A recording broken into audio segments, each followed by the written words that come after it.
गरुड़ पुराण पहला अध्याय। भगवान विष्णु तथा गरुड़ के संवाद में गरुड़ पुराण पापी मनुष्यों की इस लोक तथा परलोक में होने वाली दुर्गति का वर्णन, 10 गात्र के पिंडदान से यातना देह का निर्माण, शिव धर्म ही जिसका सुदृढ़ मूल है, वेद जिसका स्कंध तना है, पुराण रूपी शाखाओं से जो समृद्ध है, यज्ञ जिसका पुष्प है और मोक्ष जिसका फल है, से भगवान मधुसूदन रूपी पादप जैसे वृक्ष सबको आश्रय देता है, वैसे ही भगवान भी अपने चरणारविंद में आश्रय देकर सबकी रक्षा करते हैं। इसीलिए भगवान मधुसूदन को यहाँ पादप वृक्ष की उपमा दी गई है। कल्पवृक्ष की जय हो। देव क्षेत्र नैमिषारण्य में स्वर्ग लोक की प्राप्ति की कामना से शौनकादि ऋषियों ने एक बार सहस्त्र वर्ष में पूर्ण होने वाला यज्ञ प्रारंभ किया। एक समय प्रात काल के हवनादि कृत्यों का संपादन करके उन सभी मुनियों ने सत्कार किए गए आसनासीन सूत जी महाराज से आदर पूर्वक यह पूछा। ऋषय ऊचु ऋषियों ने कहा, हे सूत जी महाराज, आपने सुख देने वाले देवमार्ग का सम्यक निरूपण किया है। इस समय हम लोग भयावह यम मार्ग के विषय में सुनना चाहते हैं। आप सांसारिक दुखों को और उस क्लेश के विनाशक साधन को तथा इस लोक और परलोक के क्लेशों को यथावत वर्णन कर में समर्थ है, अत उसका वर्णन कीजिए। सूत उवाच सूत जी बोले, हे मुनियों, आप लोग सुने। मैं अत्यंत दुर्गम यम मार्ग के विषय में कहता हूँ, जो पुण्यात्मा जनों के लिए सुखद और पापियों के लिए दुखद है। गरुड़ जी के पूछने पर भगवान विष्णु ने उनसे जैसा कुछ कहा था, मैं उसी प्रकार आप लोगों के संदेह की निवृत्ति के लिए कहूँगा। किसी समय वैकुंठ में सुखपूर्वक विराजमान परम गुरु श्रीहरि से विंता पुत्र गरुड़ जी ने विनय से झुककर पूछा। गरुड़ उवाच गरुड़ जी ने कहा, हे देव, आपने भक्ति मार्ग का अनेक प्रकार से मेरे समक्ष वर्णन किया है और भक्तों को प्राप्त होने वाली उत्तम गति के विषय में भी कहा है। अब हम भयंकर यम मार्ग के विषय में सुनना चाहते हैं। हमने सुना है कि आपकी भक्ति से विमुख प्राणी वहीं नरक में जाते हैं।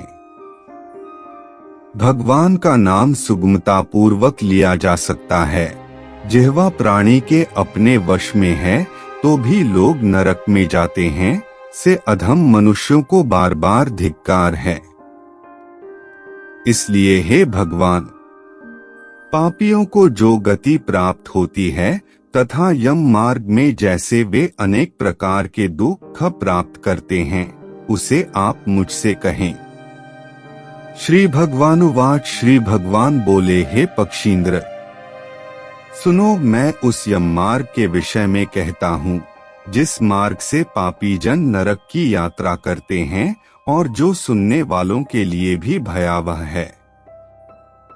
हे ताक्ष्य, जो प्राणी सदा पाप परायण है, दया और धर्म से रहित हैं, जो दुष्ट लोगों की संगति में रहते हैं, सत्शास्त्र और सत्संगति से विमुख है, जो अपने को स्वयं प्रतिष्ठित मानते हैं, अहंकारी हैं तथा धन और मान के मद से चूर हैं, आसुरी शक्ति को प्राप्त हैं तथा दैवी संपत्ति से रहित हैं, जिनका चित्त अनेक विषयों में आसक्त होने से भ्रांत हैं, जो मोह के जाल में फंसे हैं और कामनाओं के भोग में ही लगे हैं, से व्यक्ति अपवित्र नरक में गिरते हैं।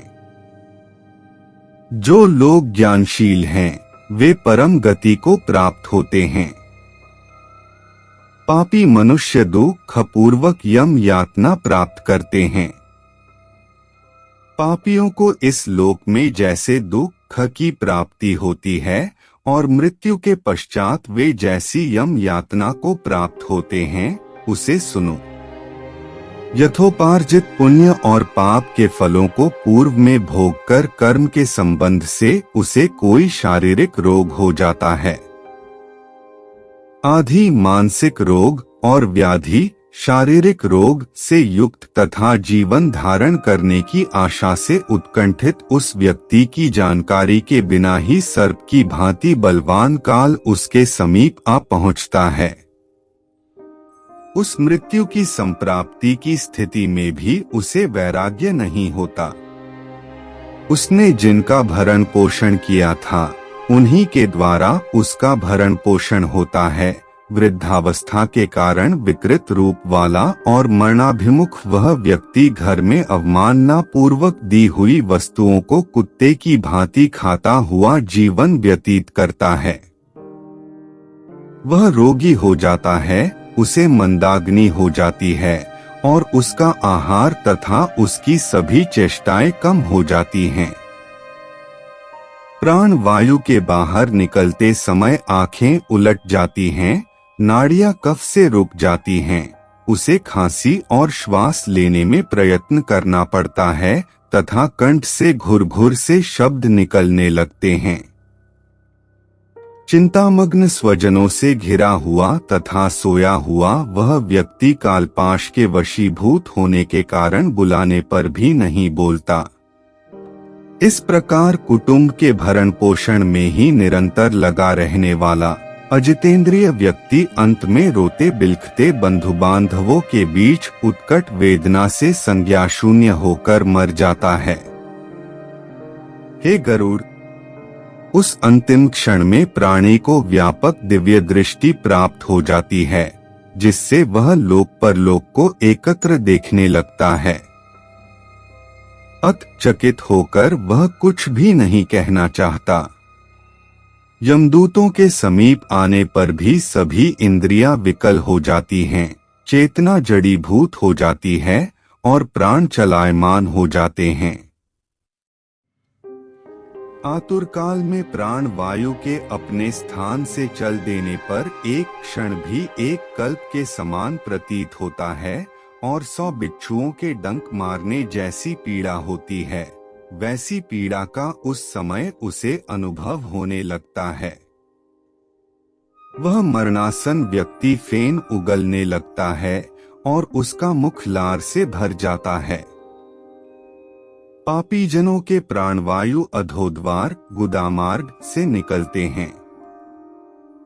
उस समय दोनों हाथों में पाश और दंड धारण किए नग्न दांतों को कटकटाते हुए क्रोधपूर्ण नेत्र वाले यम के 2 भयंकर दूत समीप में आते हैं।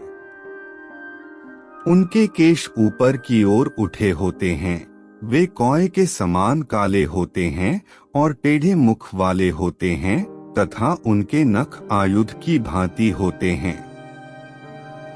उन्हें देखकर भयभीत हृदय वाला वह मरणासन्न प्राणी मलमूत्र का विसर्जन करने लगता है।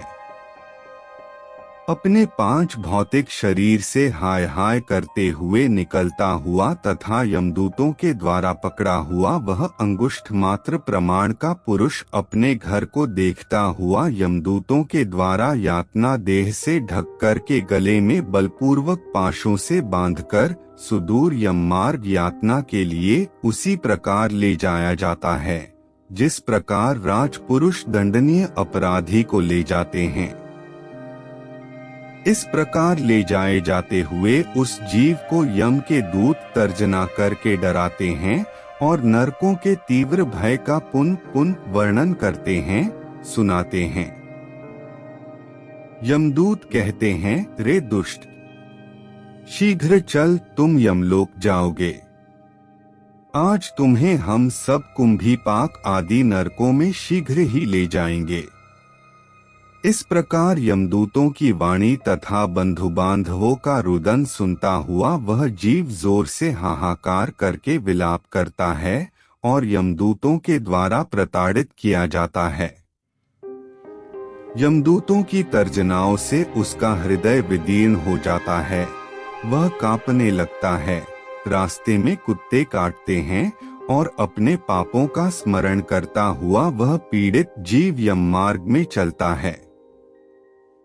भूख और प्यास से पीड़ित होकर सूर्य, दावाग्नि एवं वायु के झोंकों से संतृप्त होते हुए और यमदूतों के द्वारा पीठ पर कोड़े से पीटे जाते हुए उस जीव को तपी हुई बालुका से पूर्ण तथा विश्राम रहित और जल रहित मार्ग पर असमर्थ होते हुए भी बड़ी कठिनाई से चलना पड़ता है।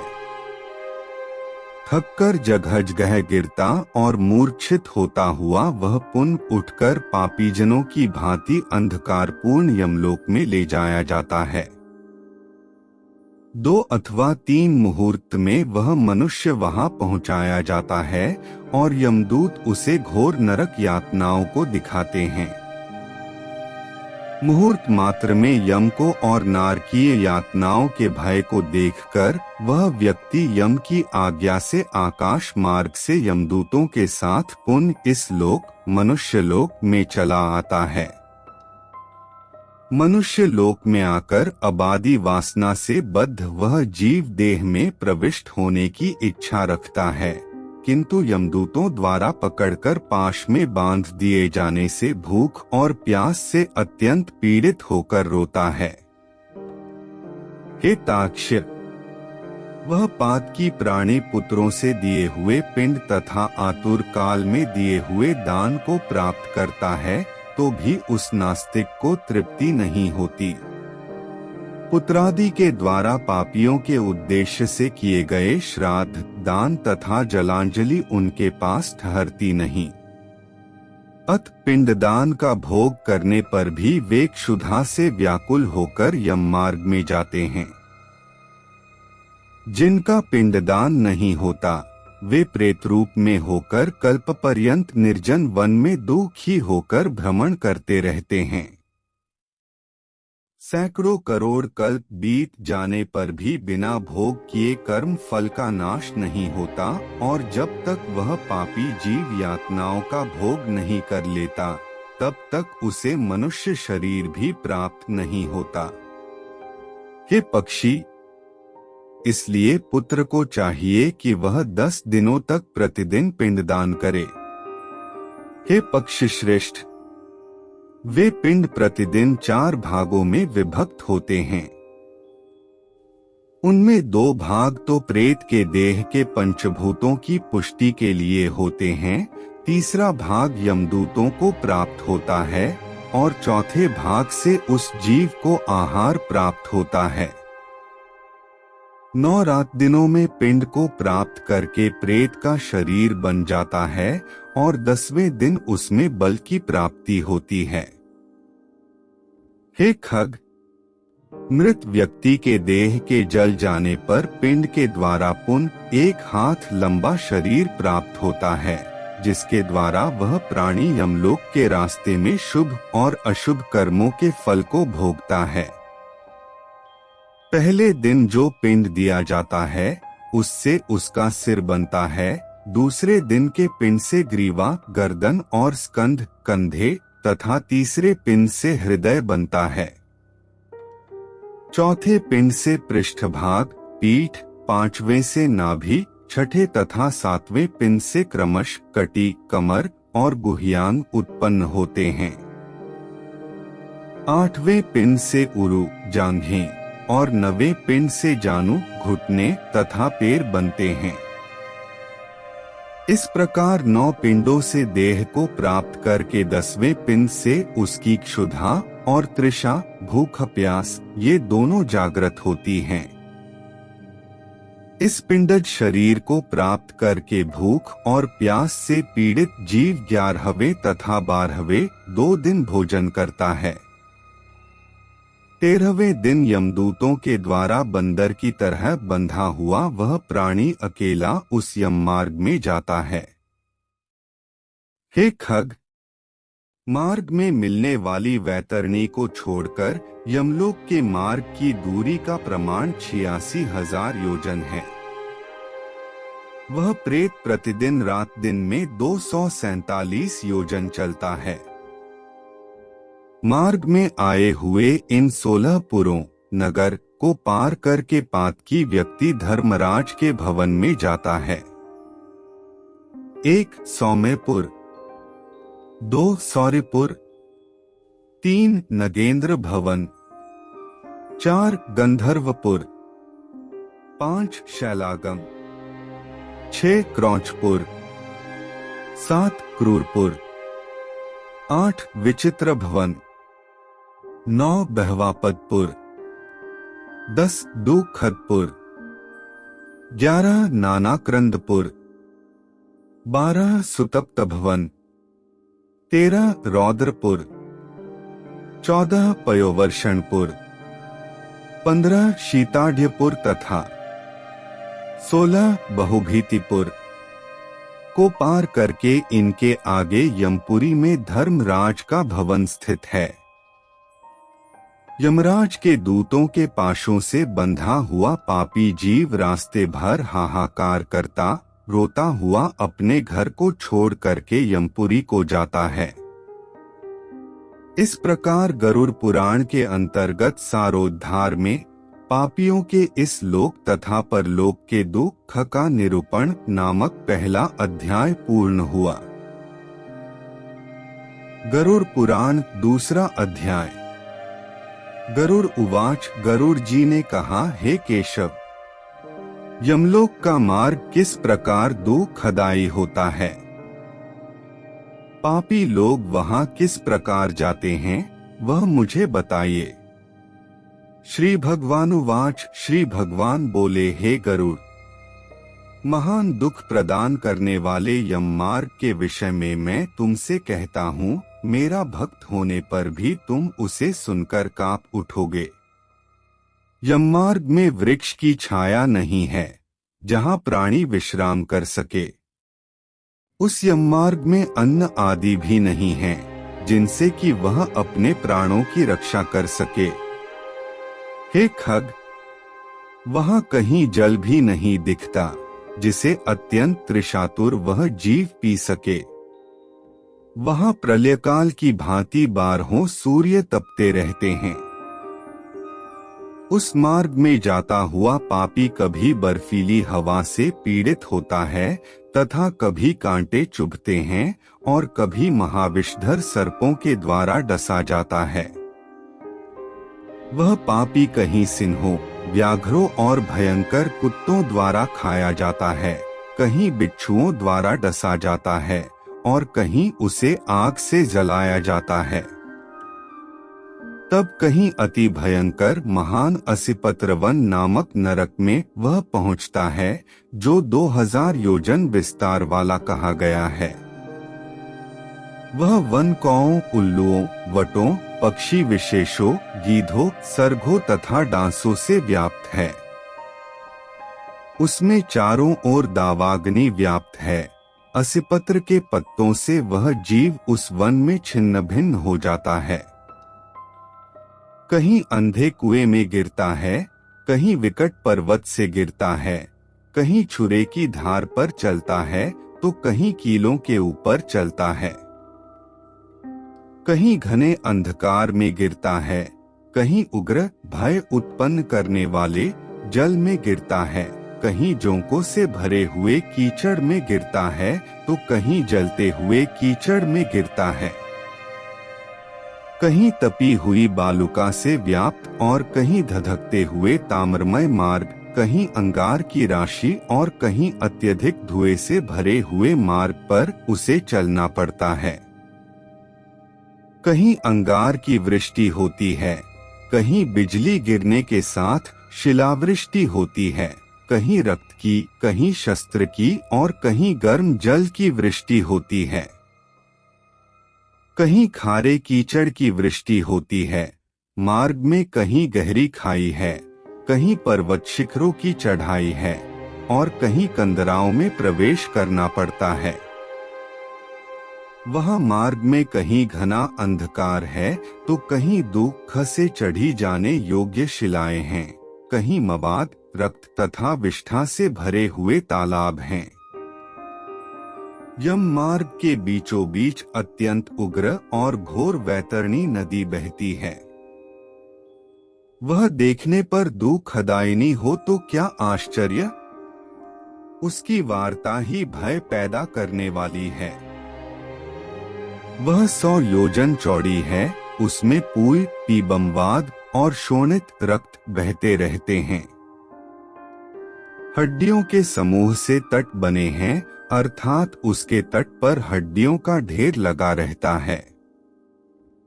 मांस और रक्त के कीचड़ वाली वह नदी दुख से पार की जाने वाली है।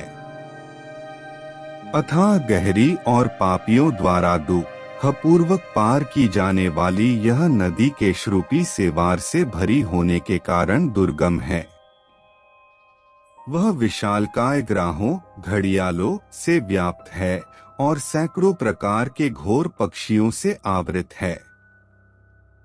हे गरुड़, आए हुए पापी को देखकर वह नदी ज्वाला और धूम से भरकर कड़ाह में रखे घृत की भांति खौलने लगती है। वह नदी सुई के समान मुख वाले भयानक कीड़ों से चारों ओर व्याप्त है। वज्र के समान चोंच वाले बड़े बड़े गीध एवं कौओं से घिरी हुई है। वह नदी शिशुमार, मगर, जोंक, मछली, कछुए तथा अन्य मांसभक्षी जलचर जीवों से भरी पड़ी है। उसके प्रवाह में गिरे हुए बहुत से पापी रोते चिल्लाते हैं और हे भाई, हाँ पुत्र, हाँ तात, इस प्रकार कहते हुए बार बार विलाप करते हैं। भूख और प्यास से व्याकुल होकर पापी जीव रक्त का पान करते हैं। वह नदी झागपूर्ण रक्त के प्रवाह से व्याप्त, ममहाघोर, अत्यंत गर्जना करने वाली, देखने में दुख पैदा करने वाली तथा भयावह है। उसके दर्शन मात्र से पापी चेतना शून्य हो जाते हैं। बहुत से बिच्छू तथा काले सर्पों से व्याप्त उस नदी के बीच में गिरे हुए पापियों की रक्षा करने वाला कोई नहीं है। उसके सैकड़ों, हजारों भंवरों में पड़कर पापी पाताल में चले जाते हैं। क्षण भर पाताल में रहते हैं और एक क्षण में ही ऊपर चले आते हैं। हे खग, वह नदी पापियों के गिरने के लिए ही बनाई गई है। उसका पार नहीं दिखता। वह अत्यंत दुखपूर्वक तरने योग्य तथा बहुत दुख देने वाली है। इस प्रकार बहुत प्रकार के क्लेशों से व्याप्त अत्यंत दुखप्रद यम मार्ग में रोते चिल्लाते हुए दुखी पापी जाते हैं। कुछ पापी पाश से बंधे होते हैं और कुछ अंकुश में फंसाकर खींचे जाते हैं और कुछ शस्त्र के अग्रभाग से पीठ में छेदते हुए ले जाए जाते हैं। कुछ नाक के अग्रभाग में लगे हुए पाश से और कुछ कान में लगे हुए पाश से खींचे जाते हैं। कुछ काल पाश से खींचे जाते हैं और कुछ कौओं से खींचे जाते हैं। वे पापी गर्दन, हाथ तथा पैर में जंजीर से बंधे हुए तथा अपनी पीठ पर लोहे के भार को ढोते हुए मार्ग पर चलते हैं। अत्यंत घोर यमदूतों के द्वारा मुद्गरों से पीटे जाते हुए वे मुख से रक्त वमन करते हुए तथा वमन किए हुए रक्त को पुनः पीते हुए जाते हैं। उस समय अपने दुष्कर्मों को सोचते हुए प्राणी अत्यंत ग्लानि का अनुभव करते हैं और अतीव दुखित होकर यमलोक को जाते हैं। इस प्रकार यम मार्ग में जाता हुआ वह मंदबुद्धि प्राणी हा पुत्र हा पौत्र, इस प्रकार पुत्र और पौत्रों को पुकारते हुए हाय हाय इस प्रकार विलाप करते हुए पश्चाताप की ज्वाला से जलता रहता है। वह विचार करता है कि महान पुण्य के संबंध से मनुष्य जन्म प्राप्त होता है, उसे प्राप्त कर भी मैंने धर्माचरण नहीं किया। यह मैंने क्या किया? मैंने दान दिया नहीं, अग्नि में हवन किया नहीं, तपस्या की नहीं, देवताओं की भी पूजा की नहीं, विधि विधान से तीर्थ सेवा की नहीं। अत हे जी, जो तुमने किया है उसी का फल भोगो। हे देही, तुमने ब्राह्मणों की पूजा की नहीं, देव नदी गंगा का सहारा लिया नहीं, सत्पुरुषों की सेवा की नहीं, कभी भी दूसरे का उपकार किया नहीं। इसलिए हे जीव, जो तुमने किया है अब उसी का फल भोगो। मनुष्यों और पशु पक्षियों के लिए जलहीन प्रदेश में जलाशय का निर्माण किया नहीं। गौओं और ब्राह्मणों की आजीविका के लिए थोड़ा भी प्रयास किया नहीं। इसलिए हे देही, तुमने जो किया है उसी से अपना निर्वाह करो। तुमने नित्यदान किया नहीं, गौओं के दैनिक भरण पोषण की व्यवस्था की नहीं, वेदों और शास्त्रों के वचनों को प्रमाण माना नहीं, पुराणों को सुना नहीं, विद्वानों की पूजा की नहीं। इसलिए हे देही, जो तुमने किया है उन्हीं दुष्कर्मों के फल को अब भोगो। नारी जीव भी पश्चाताप करते हुए कहता है, मैंने पति की हितकर आज्ञा का पालन किया नहीं, पातिव्रत्य धर्म का कभी पालन किया नहीं और गुरुजनों को गौरवोचित सम्मान कभी दिया नहीं। इसलिए हे देहिन, जो तुमने किया उसी का अब फल भोगो। धर्म की बुद्धि से एकमात्र पति की सेवा की नहीं और पति की मृत्यु हो जाने पर वहने प्रवेश करके उनका अनुगमन किया नहीं, वैधव्य प्राप्त करके त्यागमय जीवन व्यतीत किया नहीं। इसलिए हे देहिन, जैसा किया उसका फल अब भोगो। मास पर्यंत किए जाने वाले उपवासों से तथा चांद्रायण व्रतों आदि सुविस्तीर्ण नियमों के पालन से शरीर को सुखाया नहीं। पूर्व जन्म में किए हुए दुष्कर्मों से बहुत प्रकार के दुख खून को प्राप्त करने के लिए नारी शरीर प्राप्त किया था। इस तरह बहुत प्रकार से विलाप करके पूर्व देह का स्मरण करते हुए मेरा मानव जन्म शरीर कहाँ चला गया, इस प्रकार चिल्लाता हुआ वह यम मार्ग में चलता है। हे ताक्ष्य, इस प्रकार 17 दिन तक अकेले वायु वेग से चलते हुए 18वें दिन वह प्रेत सौम्यपुर में जाता है। उस रमणीय श्रेष्ठ सौम्यपुर में प्रेतों का महान गण रहता है। वहाँ पुष्पभद्रा नदी और अत्यंत प्रिय दिखने वाला वटवृक्ष है। उस पुर में यमदूतों के द्वारा उसे विश्राम कराया जाता है। वह दुखी होकर वह स्त्री पुत्रों के द्वारा प्राप्त सुखों का स्मरण करता है।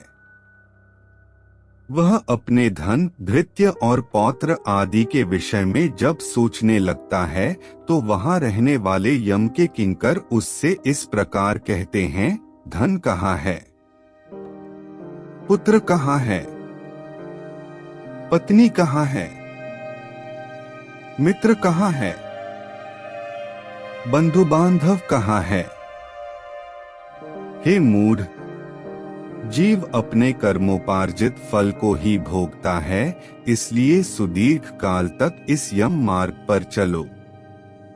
हे परलोक के राही, तू यह जानता है कि राहगीरों का बल और संबल पाथेय ही होता है, जिसके लिए तूने प्रयास तो किया नहीं। तू यह भी नहीं जानता था कि तुम्हें निश्चित ही उस मार्ग पर चलना है और उस रास्ते पर कोई भी लेन देन हो नहीं सकता। यह मार्ग के बालकों को भी विदित रहता है। हे मनुष्य, क्या तुमने इसे सुना नहीं था? क्या तुमने ब्राह्मणों के मुख से पुराणों के वचन सुने नहीं थे?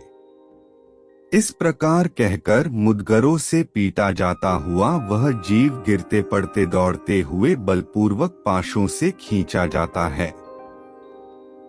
यहाँ स्नेह अथवा कृपा के कारण पुत्र पौत्रों द्वारा दिए हुए मासिक पिंड को खाता है। उसके बाद वह जीव सौरपुर को प्रस्थान करता है। उस सौरपुर में काल के रूप को धारण करने वाला जंगम नामक राजा रहता है। उसे देखकर वह जीव भयभीत होकर विश्राम करना चाहता है। उस पुर में गया हुआ वह जीव अपने स्वजनों के द्वारा दिए हुए त्रैपाक्षिक अन्न जल को खाकर उस पुर को पार करता है। उसके बाद शीघ्रता पूर्वक वह प्रेत नगेंद्र भवन की ओर जाता है और वहां भयंकर वनों को देखकर दुखी होकर रोता है। दयारहित दूतों के द्वारा खींचे जाने पर वह बार बार रोता है और 2 मासों के अंत में वह दुखी होकर वहां जाता है। बांधवों द्वारा दिए गए पिंड, जल, वस्त्र का उपभोग करके यमकिंकरों के द्वारा पाश से बार बार खींचकर पुनः आगे ले जाया जाता है। तीसरे मास में वह गंधर्वनगर को प्राप्त होता है और वहां त्रैमासिक पिंड खाकर आगे चलता है। चौथे मास में वह शैलागमपुर में पहुंचता है और वहां प्रेत के ऊपर बहुत अधिक पत्थरों की वर्षा होती है। वहां चौथे मासिक पिंड को खाकर वह कुछ सुखी होता है। उसके बाद 5वें महीने में वह प्रेत क्रौंचपुर पहुंचता है।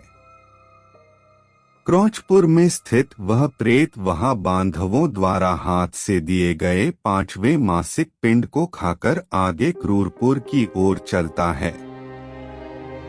5.5 मास के बाद बांधवों द्वारा प्रदत्त 59 मासिक पिंड और घटदान से तृप्त होकर वह वहां आधे मुहूर्त तक विश्राम करके यमदूतों के द्वारा डराए जाने पर दुख से कांपता हुआ उस पुर को छोड़कर चित्रभवन नामक पुर को जाता है, जहां यम का छोटा भाई विचित्र नाम वाला राजा राज्य करता है। उस विशाल शरीर वाले राजा को देखकर जब वह जीव डर से भागता है, तब सामने आकर कैवर धीवर उससे यह कहते हैं, हम इस महावैतरणी नदी को पार करने वालों के लिए नाव लेकर आए हैं। यदि तुम्हारा इस प्रकार का पुण्य हो तो इसमें बैठ सकते हो। तत्वदर्शी मुनियों ने दान को ही वितरण, देना या बांटना कहा है। यह वैतरणी नदी वितरण के द्वारा ही पार की जा सकती है, इसलिए इसको वैतरणी कहा जाता है। यदि तुमने वैतरणी गौ का दान किया हो तो नौका तुम्हारे पास आएगी, अन्यथा नहीं। उनके से वचन सुनकर प्रेत हा दे सा कहता है। उस प्रेत को देखकर वह नदी खौलने लगती है और उसे देखकर प्रेत अत्यंत क्रंदन विलाप करने लगता है। जिसने अपने जीवन में कभी दान दिया ही नहीं, सा पापात्मा उसी वैतरणी में डूबता है। तब आकाश मार्ग से चलने वाले दूत उसके मुख में कांटा लगाकर बंसी से मछली की भांति उसे खींचते हुए पार ले जाते हैं। वहां षाण्मासिक पिंड खाकर वह अत्यधिक भूख से पीड़ित होकर विलाप करता हुआ आगे के रास्ते पर चलता है। 7वें मास में वह बहवापतपुर को जाता है और वहां अपने पुत्रों द्वारा दिए हुए 7म मासिक पिंड को खाता है। हे पक्षीराज गरुड़, उस पुर को पार कर वह दुखद नामक पुर को जाता है। आकाश मार्ग से जाता हुआ वह महान दुख प्राप्त करता है। वह 8वें मास में दिए हुए पिंड को खाकर आगे बढ़ता है और 9वां मास पूर्ण होने पर नानाक्रंदपुर को प्राप्त होता है। वह क्रंदन करते हुए अनेक भयावह क्रंदग्नों को देखकर स्वयं शून्य हृदय वाला वह जीव दुखी होकर आक्रंदन करने लगता है।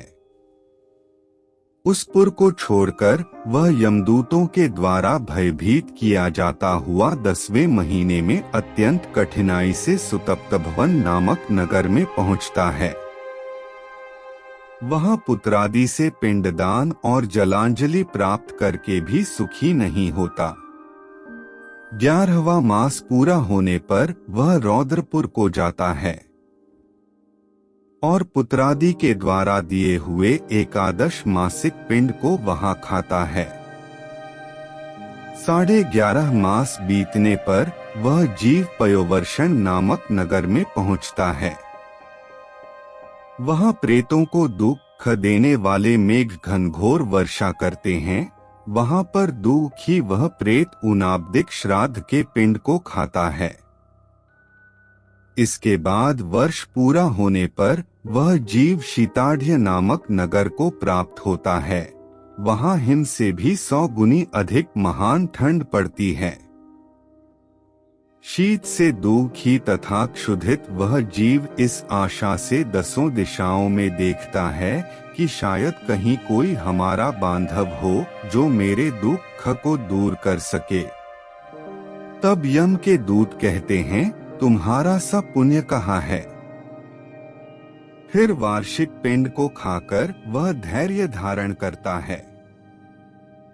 उसके बाद वर्ष के अंत में यमपुर के निकट पहुंचने पर वह प्रेत बहुभीतिपुर में जाकर हाथ भर माप के अपने शरीर को छोड़ देता है। हे पक्षी, पुण्य कर्म भोग के लिए अंगुष्ठ मात्र के वायुस्वरूप यातना देह को प्राप्त करके वह यमदूतों के साथ जाता है। हे कश्यपात्मज, जिन्होंने और्ध्वदैहिक मरणकालिक दान नहीं दिए हैं, वे यमदूतों के द्वारा दृढ़ बंधनों से बंधे हुए अत्यंत कष्ट से यमपुर को जाते हैं। हे आकाशगामी, धर्मराजपुर में 4 द्वार है, जिनमें से दक्षिण द्वार के मार्ग का तुमसे वर्णन कर दिया। इस महान भयंकर मार्ग में भूख प्यास और श्रम से दुखी जीव जिस प्रकार जाते हैं, वह सब मैंने बतला दिया। अब और क्या सुनना चाहते हो? इस प्रकार गरुड़ पुराण के अंतर्गत सारोद्वार में यममार्ग निरूपण नामक दूसरा अध्याय पूर्ण हुआ। गरुड़ पुराण तीसरा अध्याय। गरुड़ उवाच, गरुड़ जी ने कहा, हे केशव, यम मार्ग की यात्रा पूरी करके यम के भवन में जाकर पापी किस प्रकार की यातना को भोगता है, वह मुझे बतलाइए। श्री भगवानुवाच, श्री भगवान बोले, हे विंता के पुत्र गरुड़, मैं नरक यातना को आदि से अंत तक कहूंगा, सुनो। मेरे द्वारा नरक का वर्णन किए जाने पर उसे सुनने मात्र से ही तुम कांप उठोगे। हे कश्यप नंदन, बहुभीतिपुर के आगे 44 योजन में फैला हुआ धर्मराज का विशालपुर है। हाहाकार से परिपूर्ण उस पुर को देखकर पापी क्रंदन करने लगता है। उसके क्रंदन को सुनकर यमपुर में विचरण करने वाले यम के गण प्रतिहार द्वारपाल के पास जाकर उस पापी के विषय में बताते हैं। धर्मराज के द्वार पर सर्वदा धर्मध्वज नामक प्रतिहार द्वारपाल स्थित रहता है। वह द्वारपाल जाकर चित्रगुप्त से उस प्राणी के शुभ और अशुभ कर्म को बताता है। उसके बाद चित्रगुप्त भी उसके विषय में धर्मराज से निवेदन करते हैं। हे ताक्ष्य, जो नास्तिक और महापापी प्राणी हैं, उन सभी के विषय में धर्मराज यथार्थ रूप से भली भांति जानते हैं। तो भी वे चित्रगुप्त से उन प्राणियों के पाप के विषय में पूछते हैं और सर्वज्ञ चित्रगुप्त भी श्रवणों से पूछते हैं। श्रवण ब्रह्मा के पुत्र हैं। वे स्वर्ग, पृथ्वी तथा पाताल में विचरण करने वाले तथा दूर से ही सुन एवं जान लेने वाले हैं। उनके नेत्र सुदूर के दृश्यों को भी देख लेने वाले हैं। श्रवणी नाम की उनकी पृथक पृथक पत्नियां भी उसी प्रकार के स्वरूप वाली हैं, अर्थात श्रवणों के समान ही हैं। वे स्त्रियों की सभी प्रकार की चेष्टाओं को तत्वत जानती हैं। मनुष्य छिपकर अथवा प्रत्यक्ष रूप से जो कुछ करता और कहता है, वह सब मनुष्य के मानसिक, वाचिक और कायिक सभी प्रकार के शुभ और अशुभ कर्मों को ठीक ठीक जानते हैं। मनुष्य और देवताओं के अधिकारी वे श्रवण और श्रवणीय सत्यवादी हैं। उनके पास सी शक्ति है जिसके बल पर वे मनुष्यकृत कर्मों को बतलाते हैं। व्रत, दान और सत्य वचन से जो मनुष्य उन्हें प्रसन्न करता है, उसके प्रति वे सौम्य तथा स्वर्ग और मोक्ष प्रदान करने वाले हो जाते हैं। वे सत्यवादी श्रवण पापियों के पाप कर्मों को जानकर धर्मराज के सम्मुख यथावत कह देने के कारण पापियों के लिए दुखदायी हो जाते हैं। सूर्य, चंद्रमा, वायु, अग्नि, आकाश, भूमि, जल, हृदय, यम, दिन रात, दोनों संध्याएं और धर्म, ये सभी मनुष्य के वृत्तांत को जानते हैं। धर्मराज, चित्रगुप्त, श्रवण और सूर्य आदि मनुष्य के शरीर में स्थित सभी पाप और पुण्यों को पूर्णतया देखते हैं। इस प्रकार पापियों के पाप के विषय में सुनिश्चित जानकारी प्राप्त करके यम उन्हें बुलाकर अपना अत्यंत भयंकर रूप दिखाते हैं। वे पापी यम के से भयंकर रूप को देखते हैं, जो हाथ में दंड लिए हुए बहुत बड़ी काया वाले भैंसे के ऊपर संस्थित प्रलयकालीन मेघ के समान आवाज वाले, काजल के पर्वत के समान बिजली की प्रभाव वाले, आयुधों के कारण भयंकर 32 भुजाओं वाले, 3 योजन के लंबे चौड़े विस्तार वाले, बावली के समान गोल नेत्र वाले, बड़ी बड़ी दाढ़ों के कारण भयंकर मुख वाले, लाल लाल आँखों वाले और लंबी नाक वाले हैं। मृत्यु और ज्वर आदि से संयुक्त होने के कारण चित्रगुप्त भी भयावह हैं। यम के समान भयानक सभी दूत उनके समीप पापियों को डराने के लिए गरजते रहते हैं। उन चित्रगुप्त को देखकर भयभीत होकर पापी हाहाकार करने लगता है। दान न करने वाला वह पापात्मा कांपता है और बार बार विलाप करता है। तब चित्रगुप्त यम की आज्ञा से क्रंदन करते हुए और अपने पाप कर्मों के विषय में सोचते हुए उन सभी प्राणियों से कहते हैं, अरे पापियों, दुराचारियों, अहंकार से दूषितों, तुम अविवेकियों ने क्यों पाप कमाया है? काम से, क्रोध से तथा पापियों की संगति से जो पाप तुमने किया है वह दुख देने वाला है। फिर हे मूर्ख जनों, तुमने वह पाप कर्म क्यों किया? पूर्वजन्म में तुम लोगों ने जिस प्रकार अत्यंत हर्षपूर्वक पाप कर्मों को किया है, उसी प्रकार यातना भी भोगनी चाहिए। इस समय यातना भोगने से क्यों पराडमुख हो रहे हो? तुम लोगों ने जो बहुत से पाप किए हैं, वे पाप ही तुम्हारे दुख के कारण हैं। इसमें हम लोग कारण नहीं हैं। मूर्ख हो या पंडित, दरिद्र हो या धनवान और सबल हो या निर्बल, यमराज सभी से समान व्यवहार करने वाले कहे गए हैं। चित्रगुप्त के इस प्रकार के वचनों को सुनकर वे पापी अपने कर्मों के विषय में सोचते हुए निश्चेष्ट होकर चुपचाप बैठ जाते हैं।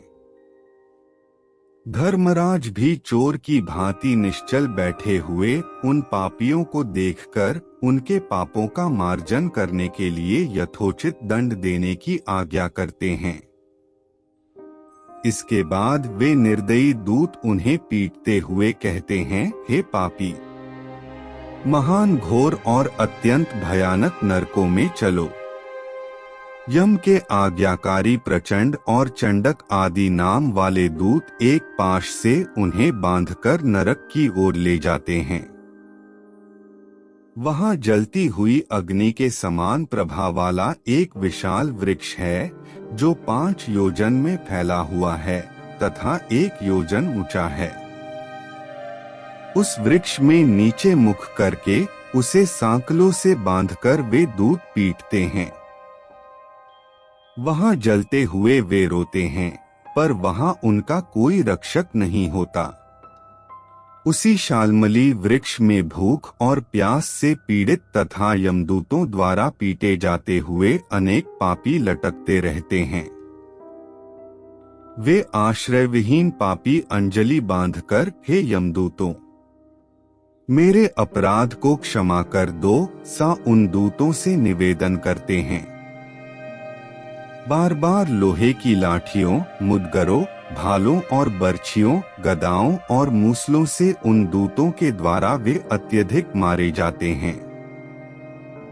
मारने से जब वे चेष्टारहित और मूर्छित हो जाते हैं, तब उन निश्चेष्ट पापियों को देखकर यम के दूत कहते हैं, अरे दुराचारियों, पापियों, तुम लोगों ने दुराचरण क्यों किया? सुलभ होने वाले भी जल और अन्न का दान कभी क्यों नहीं दिया? तुम लोगों ने आधा ग्रास भी कभी किसी को नहीं दिया और न ही कुत्ते तथा कौए के लिए बलि ही दी। अतिथि को नमस्कार नहीं किया और पितरों का तर्पण नहीं किया। यमराज तथा चित्रगुप्त का उत्तम ध्यान भी नहीं किया और उनके मंत्रों का जप नहीं किया, जिससे तुम्हें यह यातना नहीं होती। कभी कोई तीर्थ यात्रा नहीं की, देवताओं की पूजा भी नहीं की। गृहस्थाश्रम में रहते हुए भी तुमने हंतकार नहीं निकाला। संतों की सेवा की नहीं, इसलिए अब स्वयं किए गए पाप का फल भोगो। चूंकि तुम धर्महीन हो, इसलिए तुम्हें बहुत अधिक पीटा जा रहा है। भगवान हरि ही ईश्वर है, वे ही अपराधियों को क्षमा करने में समर्थ हैं। हम तो उन्हीं की आज्ञा से अपराधियों को दंड देने वाले हैं। सा कहकर वे दूत निर्दयतापूर्वक उन्हें पीटते हैं और उनसे पीटे जाने के कारण वे जलते हुए अंगार के समान नीचे गिर जाते हैं। गिरने से उस शाल्मली वृक्ष के पत्तों से उनका शरीर कट जाता है। नीचे गिरे हुए उन प्राणियों को कुत्ते खाते हैं और वे रोते हैं। रोते हुए उन पापियों के मुख में यमदूत धूल भर देते हैं तथा कुछ पापियों को विविध पाशों से बांधकर मुदगरों से पीटते हैं। कुछ पापी आरे से काष्ठ की भांति 2 टुकड़ों में किए जाते हैं और कुछ भूमि पर गिराकर कुल्हाड़ी से खंड खंड किए जाते हैं।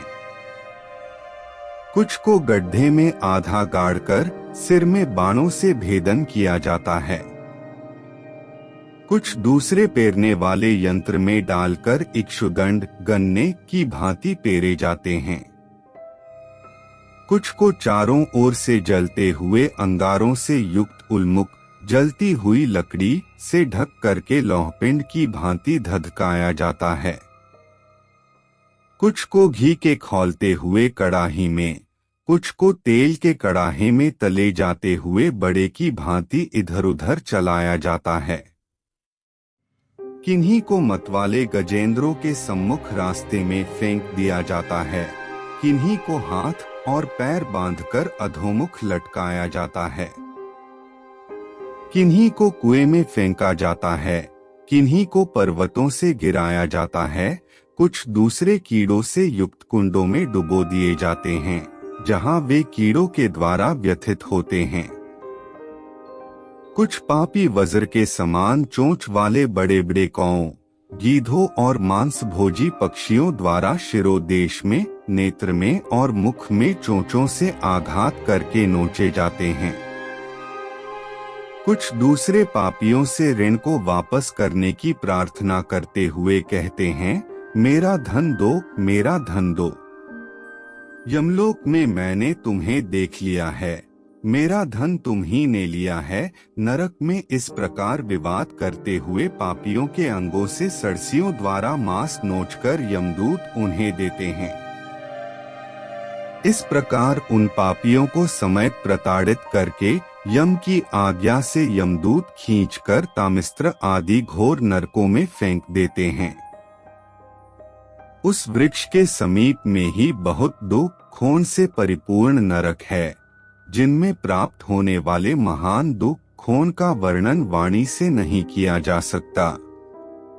हे आकाशचारिन गरुड़, नरकों की संख्या 84 लाख है। उनमें से अत्यंत भयंकर और प्रमुख नरकों की संख्या 21 है। तामिस्त्र, लोहशंकु, महारौरव, शाल्मली, रौरव, कुडमल, कालसूत्रक, पूतिमृत्तिक, संघात, लोहितोद, सविश, संप्रतापन, महानिरय, काकोल, संजीवन, महापथ, अवीची, अंधतामिस्त्र, कुंभीपाक, संप्रतापन तथा तपन, ये 21 नरक हैं। अनेक प्रकार के पापों का फल इनमें प्राप्त होता है और ये यम के दूतों से अधिष्ठित हैं। इन नरकों में गिरे हुए मूर्ख, पापी, अधर्मी जीव कल्पपर्यंत उन नरकयातनाओं को भोगते हैं। तामिस्त्र और अंधतामिस्त्र तथा रौरवादी नरकों की जो यातनाएं हैं, उन्हें स्त्री और पुरुष पारस्परिक संग से निर्मित कर भोगते हैं। इस प्रकार कुटुंब का भरण पोषण करने वाला अथवा केवल अपना पेट भरने वाला भी यहाँ कुटुंब और शरीर दोनों को छोड़कर मृत्यु के अनंतर इस प्रकार का फल भोगता है। प्राणियों के साथ द्रोह करके भरण पोषण किए गए अपने स्थूल शरीर को यहीं छोड़कर पाप कर्म रूपी पाथेय के साथ पापी अकेला ही अंधकारपूर्ण नरक में जाता है।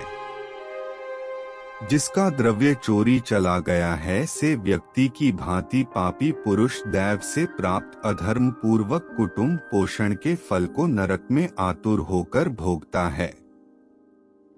केवल अधर्म से कुटुंब के भरण पोषण के लिए प्रयत्नशील व्यक्ति अंधकार की पराकाष्ठा अंधतामिस्त्र नामक नरक में जाता है। मनुष्यलोक के नीचे नरकों की जितनी यातनाएं हैं, क्रमश उनका भोग भोगते हुए वह पापी शुद्ध होकर पुनः इस मर्त्यलोक में जन्म पाता है। इस प्रकार गरुड़ पुराण के अंतर्गत सारोद्धार में यमयातना निरूपण नामक 3रा अध्याय पूर्ण हुआ। गरुड़ पुराण 4था अध्याय। नरक प्रदान करने वाले पाप कर्म। गरुड़ उवाच, गरुड़ जी ने कहा, हे केशव, किन पापों के कारण पापी मनुष्य यमलोक के महामार्ग में जाते हैं और किन पापों से बैतरणी में गिरते हैं तथा किन पापों के कारण नरक में जाते हैं, वह मुझे बताइए। श्री भगवानुवाच, श्री भगवान बोले, सदा पाप कर्मों में लगे हुए शुभ कर्म से विमुख प्राणी एक नरक से दूसरे नरक को, एक दुख के बाद दूसरे दुख को तथा एक भय के बाद दूसरे भय को प्राप्त होते हैं। धार्मिक जन धर्मराजपुर में 3 दिशाओं में स्थित द्वारों से जाते हैं और पापी पुरुष दक्षिण द्वार के मार्ग से ही वहां जाते हैं। इसी महादुखदाई दक्षिण मार्ग में वैतरणी नदी है।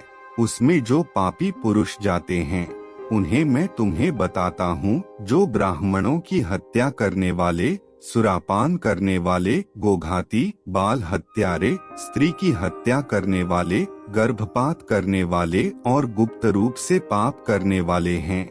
जो गुरु के धन को हरण करने वाले, देवता अथवा ब्राह्मण का धन हरण करने वाले, स्त्रीद्रव्यहारी, बालद्रव्यहारी हैं। जो ऋण लेकर उसे न लौटाने वाले, धरोहर का अपहरण करने वाले, विश्वासघात करने वाले, विषान देकर मार डालने वाले, दूसरे के दोष को ग्रहण करने वाले, गुणों की प्रशंसा न करने वाले, गुणवानों के साथ डाह रखने वाले, नीचों के साथ अनुराग रखने वाले, मूढ़ सत्संगति से दूर रहने वाले हैं। जो तीर्थों, सज्जनों, सत्कर्मों, गुरुजनों और देवताओं की निंदा करने वाले हैं।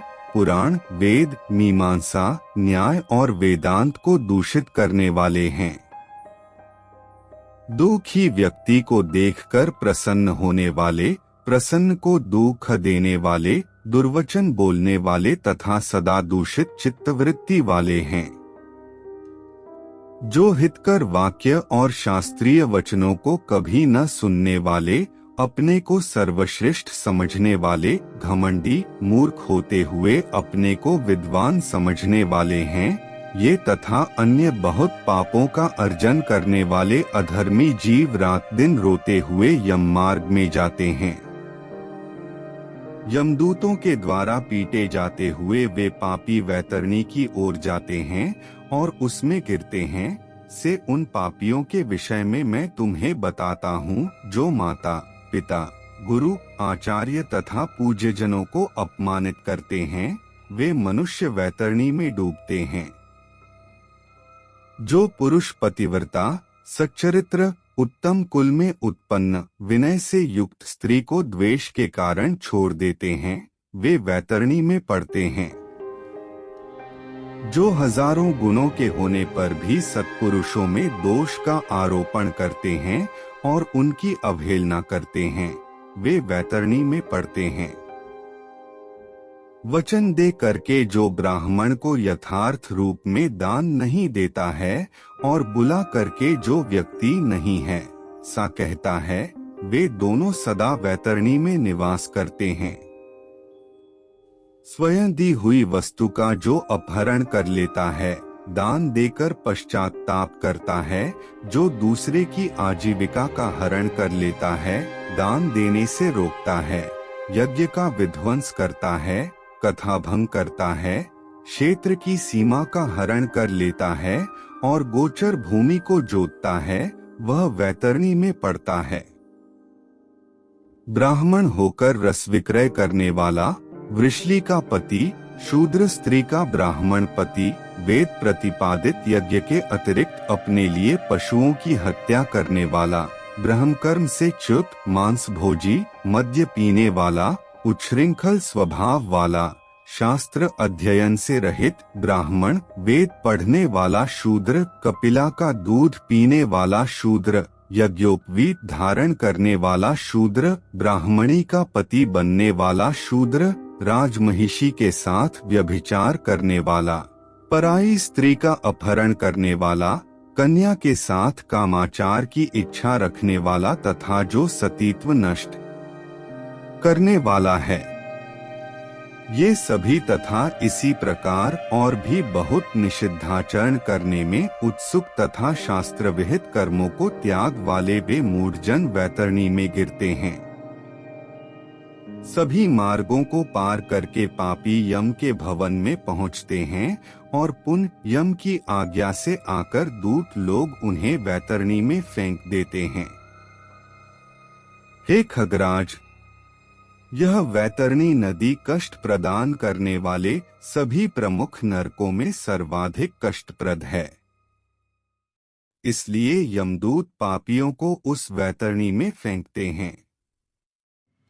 जिसने अपने जीवन काल में कृष्णा, काली, गाय का दान नहीं किया अथवा मृत्यु के पश्चात जिसके उद्देश्य से बांधवों द्वारा कृष्णा गौ नहीं दी गई तथा जिसने अपनी और्ध्वदैहिक क्रिया नहीं कर लिया जिसके उद्देश्य से और्ध्वदैहिक क्रिया नहीं की गई हो, वे वैतरणी में महान दुख भोग करके वैतरणी तटस्थित शाल्मली वृक्ष में जाते हैं।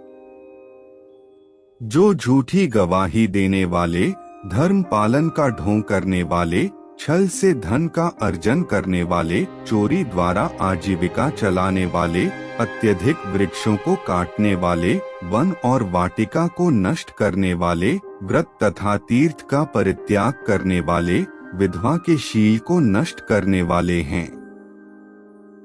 जो स्त्री अपने पति को दोष लगाकर परपुरुष में आसक्त होने वाली है, ये सभी और इस प्रकार के अन्य पापी भी शाल्मली वृक्ष द्वारा बहुत ताड़ना प्राप्त करते हैं। पीटने से नीचे गिरे हुए उन पापियों को यमदूत नरकों में फेंकते हैं। उन नरकों में जो पापी गिरते हैं, उनके विषय में मैं तुम्हें बतलाता हूँ। वेद की निंदा करने वाले नास्तिक, मर्यादा का उल्लंघन करने वाले, कंजूस, विषयों में डूबे रहने वाले, दंभी तथा कृतघ्न मनुष्य निश्चय ही नरकों में गिरते हैं। जो कुना, तालाब, बावली, देवालय तथा सार्वजनिक स्थान, धर्मशाला आदि को नष्ट करते हैं, वे निश्चय ही नरक में जाते हैं। स्त्रियों, छोटे बच्चों, नौकरों तथा श्रेष्ठ जनों को छोड़कर एवं पितरों और देवताओं की पूजा का परित्याग करके जो भोजन करते हैं, वे नरकगामी होते हैं। जो मार्ग को कीलों से, पुलों से, लकड़ियों से तथा पत्थरों एवं कांटों से रोकते हैं, निश्चय ही वे नरकगामी होते हैं। जो मंद पुरुष भगवान शिव, भगवती शक्ति, नारायण, सूर्य, गणेश, सद्गुरु और विद्वान इनकी पूजा नहीं करते, वे नरक में जाते हैं। दासी को अपनी शया पर आरोपित करने से ब्राह्मण अधोगति को प्राप्त होता है और शूद्रा में संतान उत्पन्न करने से वह ब्राह्मणत्व से ही च्युत हो जाता है। वह ब्राह्मणधम कभी भी नमस्कार के योग्य नहीं होता। जो मूर्ख से ब्राह्मण की पूजा करते हैं, वे नरकगामी होते हैं। दूसरों के कलह से प्रसन्न होने वाले जो मनुष्य ब्राह्मणों के कलह तथा गौओं की लड़ाई को नहीं रुकवाते हैं, प्रत्युत्साह देखकर प्रसन्न होते हैं अथवा उसका समर्थन करते हैं, बढ़ावा देते हैं, वे अवश्य ही नरक में जाते हैं। जिसका कोई दूसरा शरण नहीं है, सी पतिप्रायणा स्त्री के ऋतुकाल की द्वेषवश उपेक्षा करने वाले निश्चित ही नरकगामी होते हैं। जो कामांध पुरुष रजस्वला स्त्री से गमन करते हैं अथवा पर्व के दिनों, अमावस्या, पूर्णिमा आदि में, जल में, दिन में तथा श्राद्ध के दिन कामुक होकर स्त्री संग करते हैं, वे नरकगामी होते हैं। जो अपने शरीर के मल को आग, जल, उपवन, मार्ग अथवा गौशाला में फेंकते हैं, वे निश्चित ही नरक में जाते हैं। जो हथियार बनाने वाले, बाण और धनुष का निर्माण करने वाले तथा इनका विक्रय करने वाले हैं, वे नरकगामी होते हैं। चमड़ा बेचने वाले वैश्य, केश, योनि का विक्रय करने वाली स्त्रियां तथा विष का विक्रय करने वाले, ये सभी नरक में जाते हैं। जो अनाथ के ऊपर कृपा नहीं करते हैं, सत्पुरुषों से द्वेष करते हैं और निरपराध को दंड देते हैं, वे नरकगामी होते हैं। आशा लगाकर घर पर आए हुए ब्राह्मणों और याचकों को पाक संपन्न रहने पर भी जो भोजन नहीं कराते, वे निश्चय ही नरक प्राप्त करने वाले होते हैं। जो सभी प्राणियों में विश्वास नहीं करते और उन पर दया नहीं करते तथा जो सभी प्राणियों के प्रति कुटिलता का व्यवहार करते हैं, वे निश्चय ही नरकगामी होते हैं। जो अजितेंद्रिय पुरुष नियमों को स्वीकार करके बाद में उन्हें त्याग देते हैं, वे नरकगामी होते हैं। जो अध्यात्म विद्या प्रदान करने वाले गुरु को नहीं मानते और जो पुराण वक्ता को नहीं मानते, वे नरक में जाते हैं। विवाह को भंग करने वाला, देव यात्रा में विघ्न करने वाला तथा तीर्थयात्रियों को लूटने वाला घोर नरक में वास करता है और वहां से उसका पुनरावर्तन नहीं होता। जो महापापी घर, गांव तथा जंगल में आग लगाता है, यमदूत उसे ले जाकर अग्निकुंडों में पकाते हैं। इस अग्नि में जले हुए अंग वाला वह पापी जब छाया की याचना करता है तो यमदूत उसे असिपत्र नामक वन में ले जाते हैं, जहां तलवार के समान तीक्ष्ण पत्तों से उसके अंग जब कट जाते हैं, तब यमदूत उससे कहते हैं, रे पापी, शीतल छाया में सुख की नींद सो। जब वह प्यास से व्याकुल होकर जल पीने की इच्छा से पानी मांगता है, तो दूतों के द्वारा उसे खौलता हुआ तेल पीने के लिए दिया जाता है। पानी पियो और अन्न खाओ, सा उस समय उनके द्वारा कहा जाता है। उस अति उष्ण तेल के पीते ही उनकी आंतें जल जाती हैं और वे गिर पड़ते हैं। किसी प्रकार पुनः उठकर अत्यंत दीन की भांति प्रलाप करते हैं। विवश होकर ऊर्ध्व श्वास लेते हुए वे कुछ कहने में भी समर्थ नहीं होते। हे ताक्ष्य, इस प्रकार की पापियों की बहुत सी यातनाएं बताई गई हैं। विस्तार पूर्वक इन्हें कहने की क्या आवश्यकता? इनके संबंध में सभी शास्त्रों में कहा गया है। इस प्रकार हजारों नर नारी नारकीय यातना को भोगते हुए प्रलय पर्यंत घोर नरकों में पकते रहते हैं। उस पाप का अक्षय फल भोग कर पुनः वहीं पैदा होते हैं और यम की आज्ञा से पृथ्वी पर आकर स्थावर आदि योनियों को प्राप्त करते हैं। वृक्ष, गुल्म, लता, वल्ली, गिरि, पर्वत तथा तृण आदि ये स्थावर योनियां कही गई हैं। ये अत्यंत मोह से आवृत हैं। कीट, पशु, पक्षी, जलचर तथा देव, इन योनियों को मिलाकर 84 लाख योनियां कही गई हैं। इन सभी योनियों में घूमते हुए जब जीव मनुष्य योनि प्राप्त करते हैं और मनुष्य योनि में भी नरक से आए व्यक्ति चांडाल के घर जन्म लेते हैं तथा उसमें भी कुष्ठ आदि पाप चिन्हों से वे बहुत दुखी रहते हैं। किसी को गलित कुष्ठ हो जाता है, कोई जन्म से अंधे होते हैं और कोई महारोग से व्यथित होते हैं। इस प्रकार पुरुष और स्त्री में पाप के चिन्ह दिखाई पड़ते हैं।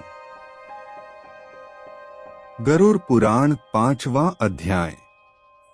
गरुड़ उवाच, गरुड़ जी ने कहा, हे केशव, जिस जिस पाप से जो जो चिन्ह प्राप्त होते हैं और जिन जिन योनियों में जीव जाते हैं वह मुझे बताइए। श्री भगवानुवाच, श्री भगवान ने कहा, नरक से आए हुए पापी जिन पापों के द्वारा जिस योनि में आते हैं और जिस पाप से जो चिन्ह होता है वह मुझसे सुनो।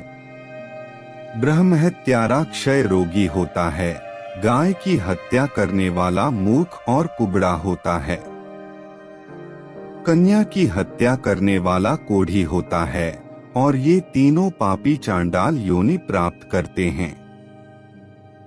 स्त्री की हत्या करने वाला तथा गर्भपात कराने वाला पुलिंद भिल्ल होकर रोगी होता है। परस्त्रीगमन करने वाला नपुंसक और गुरु पत्नी के साथ व्यभिचार करने वाला चर्म रोगी होता है। मांस का भोजन करने वाले का अंग अत्यंत लाल होता है। मद्य पीने वाले के दांत काले होते हैं। लालचवश अभक्ष्य भक्षण करने वाले ब्राह्मण को महोदर रोग होता है।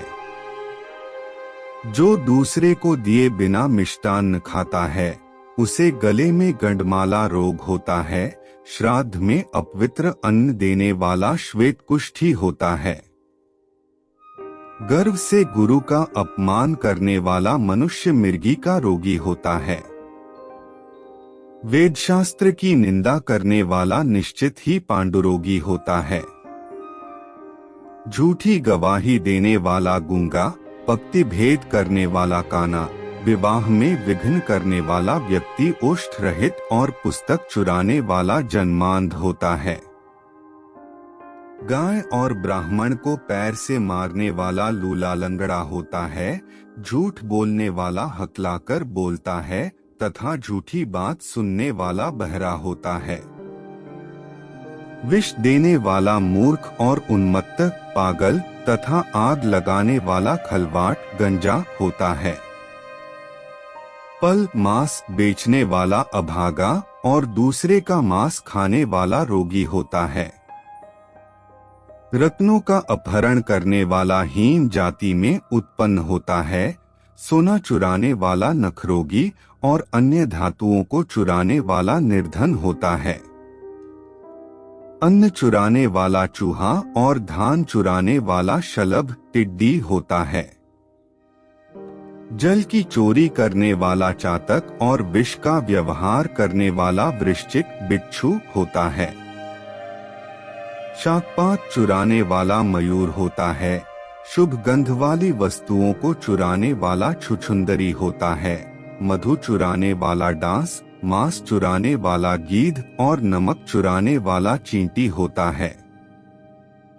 तांबूल, फल तथा पुष्प आदि की चोरी करने वाला वन में बंदर होता है। जूता, घास तथा कपास को चुराने वाला भेड़ योनि में उत्पन्न होता है। जो रौद्र कर्मों, क्रूर कर्मों से आजीविका चलाने वाला है, मार्ग में यात्रियों को लूटता है, और जो आखेट का व्यसन रखने वाला, वह कसाई के घर का बकरा होता है। विष पीकर मरने वाला पर्वत पर काला नाग होता है। जिसका स्वभाव अमर्यादित है, वह निर्जन वन में हाथी होता है। बलिवैश्वदेव न करने वाले तथा सब कुछ खा लेने वाले द्विज, ब्राह्मण, क्षत्रिय, वैश्य और बिना परीक्षण किए भोजन कर लेने वाले व्यक्ति निर्जन वन में व्याघ्र होते हैं। जो ब्राह्मण गायत्री का स्मरण नहीं करता और जो संध्योपासना नहीं करता, जिसका अंत स्वरूप दूषित तथा बाह्य स्वरूप साधु की तरह प्रतीत होता है, वह ब्राह्मण बगुला होता है। जिनको यज्ञ नहीं करना चाहिए, उनके यहाँ यज्ञ कराने वाला ब्राह्मण गांव का सुअर होता है। क्षमता से अधिक यज्ञ कराने वाला गर्दभ तथा बिना आमंत्रण के भोजन करने वाला कौआ होता है। जो सत्पात्र शिष्य को विद्या नहीं प्रदान करता, वह ब्राह्मण बैल होता है। गुरु की सेवा न करने वाला शिष्य बैल और गधा होता है। गुरु के प्रति अपमान के तात्पर्य से हूँ या तू शब्दों का उच्चारण करने वाला और वाद विवादों में ब्राह्मण को पराजित करने वाला जल विहीन अरण्य में ब्रह्मा राक्षस होता है। प्रतिज्ञा करके द्विज को दान न देने वाला सियार होता है। सत्पुरुषों का अनादर करने वाला व्यक्ति अग्निमुख सियार होता है। मित्र से द्रोह करने वाला पर्वत का गीध होता है और क्रय में धोखा देने वाला उल्लू होता है। वर्णाश्रम की निंदा करने वाला वन में कपोत होता है। आशा को तोड़ने वाला और स्नेह को नष्ट करने वाला, द्वेषवश स्त्री का परित्याग कर देने वाला बहुत काल तक चक्रवाक चकोर होता है। माता पिता, गुरु से द्वेष करने वाला तथा बहन और भाई से शत्रुता करने वाला हजारों जन्मों तक गर्भ में या योनि में नष्ट होता रहता है। साससुर को अपशब्द कहने वाली स्त्री तथा नित्य कलह करने वाली स्त्री जलौका अर्थात जल जोंक होती है, और पति की भर्त्सना करने वाली नारी जू होती है। अपने पति का परित्याग करके परपुरुष का सेवन करने वाली स्त्री वल्गुनी, चमगादड़ी, छिपकली अथवा दो मुंह वाली सर्पिणी होती है। सगोत्र की स्त्री के साथ संबंध बनाकर अपने गोत्र को विनष्ट करने वाला तरक्ष, लकड़बग्घा और शल्लक साही होकर रीछ योनि में जन्म लेता है। तापसी के साथ व्यभिचार करने वाला कामी पुरुष मरु प्रदेश में पिशाच होता है, और अप्राप्त यौवन से संबंध करने वाला वन में अजगर होता है। गुरु पत्नी के साथ गमन की इच्छा रखने वाला मनुष्य कृतलास गिरगिट होता है।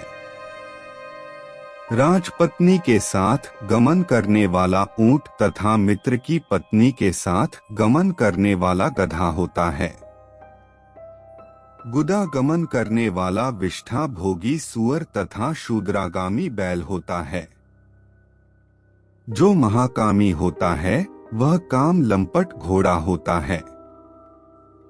किसी के मरना शौच में एक आध शाह तक भोजन करने वाला कुत्ता होता है। ददेव द्रव्य भोक्ता देवलक ब्राह्मण मुर्गे की योनि प्राप्त करता है।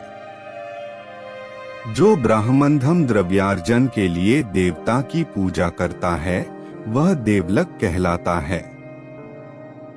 वह देव कार्य तथा पितृकार्य के लिए निंदनीय है।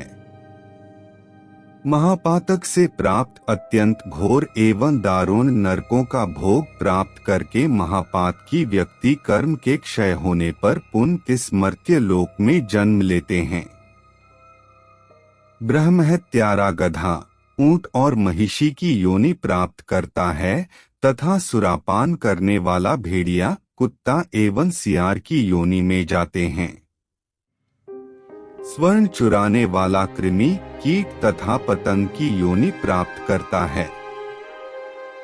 गुरु पत्नी के साथ गमन करने वाला क्रमश तृण, गुल्म तथा लता होता है।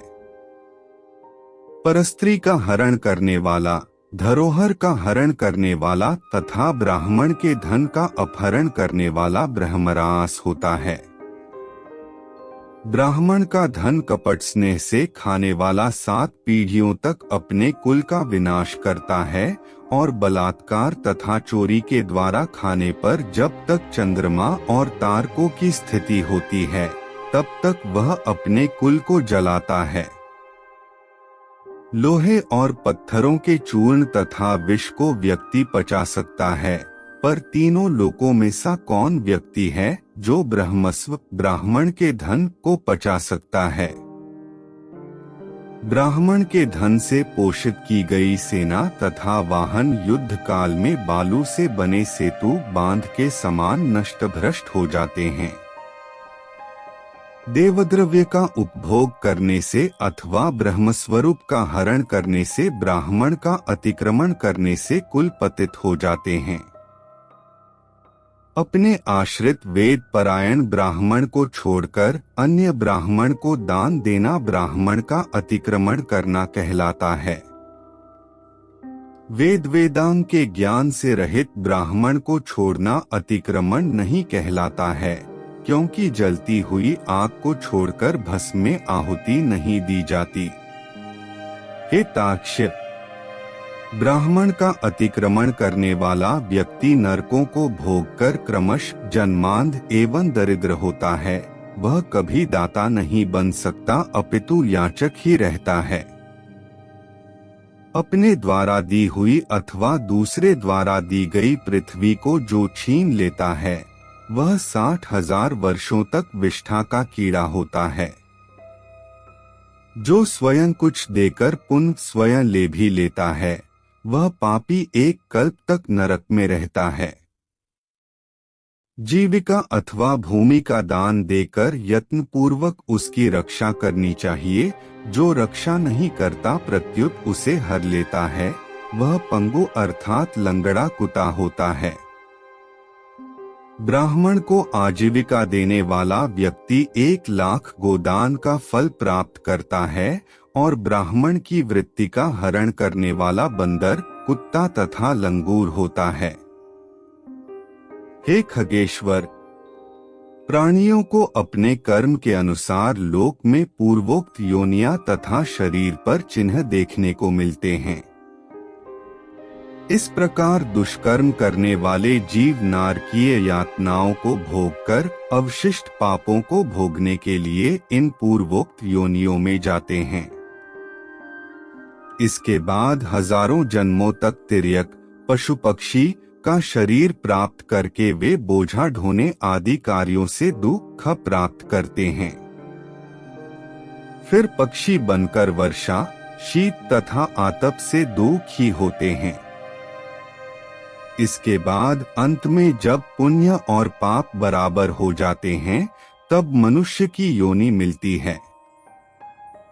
स्त्री पुरुष के संबंध से वह गर्भ में उत्पन्न होकर क्रमश गर्भ से लेकर मृत्यु तक के दुख प्राप्त करके पुनः मर जाता है।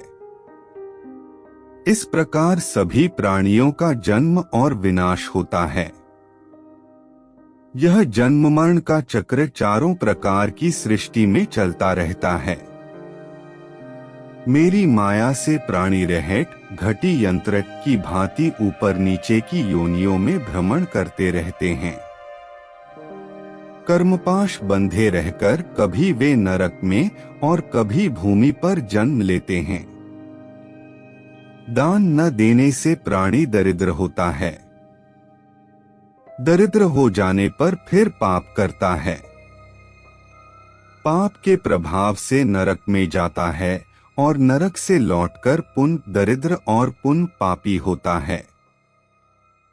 प्राणी के द्वारा किए गए शुभ और अशुभ कर्मों का फल भोग उसे अवश्य ही भोगना पड़ता है, क्योंकि सैकड़ों कल्पों के बीत जाने पर भी बिना भोग के कर्म फल का नाश नहीं होता। इस प्रकार गरुड़ पुराण के अंतर्गत सारोद्धार में